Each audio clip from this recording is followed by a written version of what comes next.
C'est un pays dont les raisons de croire qu'il a changé s'amoindrissent tous les jours. En témoigne la conférence de presse tenue par le docteur Itsana ce mercredi 19 mars 2025 au quartier Awenje avec pour lettre motif l'annulation de toutes les candidatures à l'élection présidentielle du 12 avril 2025 pour cause. Aucun de ces candidats n'a un parent gabonais. Nous vous invitons à suivre un extrait de sa conférence de presse. Les ressortissants du Gabon acquièrent dès octobre 1946 la nationalité française.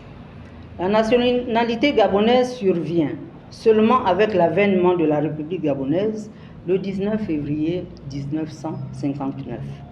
Et le préambule de la Constitution y afférente énonce à ce titre que le peuple gabonais, répondant à l'offre faite par la République française dans le préambule de la Constitution du 4 octobre 1958, conscient de sa responsabilité devant Dieu, animé par la volonté d'assurer la liberté et la dignité de l'être humain, d'ordonner la vie comme d'après les principes de la justice sociale, confirme la délibération de l'Assemblée territoriale qui, le 28 novembre 1958, a opté pour le statut d'État membre de la communauté, proclame solennellement son attachement aux principes définis dans le préambule de la dite Constitution et notamment à la Déclaration des droits de l'homme et du citoyen de 1789, complété par le préambule de la Constitution de 1946 ainsi qu'à la Déclaration universelle des droits de l'homme adoptée par l'Assemblée générale des Nations unies le 10 décembre 1948.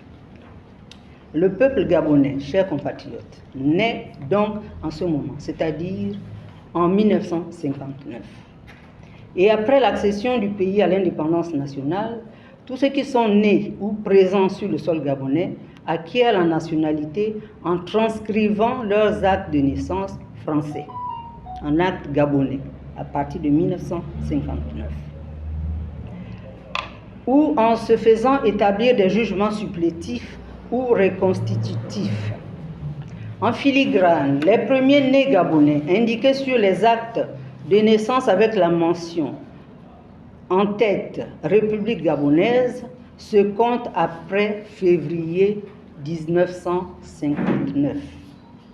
Eu égard à tout ce qui précède, l'article 43 de la Constitution du 19 décembre 2024 et l'application stricte de l'article 170 du Code électoral du 22 janvier 2025 rendent tout candidat inéligible.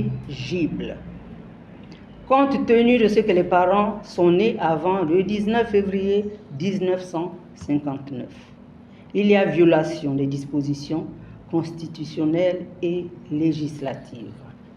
Nous sommes donc là pour dénoncer une situation inacceptable qui met en péril la démocratie et l'état de droit au Gabon. Trois éléments majeurs nous conduisent à tirer la sonnette d'alarme. D'une part, l'application aberrante de l'article 170 du Code électoral. D'autre part, l'organisation biaisée du scrutin présidentiel en fait la composition partielle des commissions électorales. Une disposition juridique incohérente et inacceptable. L'article 170 du Code électoral, en son alinéa premier, dispose que sont éligibles à la présidence de la République tout Gabonais de deux sexes remplissant les conditions ci-après. Être né Gabonais d'au moins un parent gabonais, lui-même né Gabonais. Si nous faisons un petit calcul, à partir de 1959, on ne peut pas avoir de candidats éligibles à cette élection.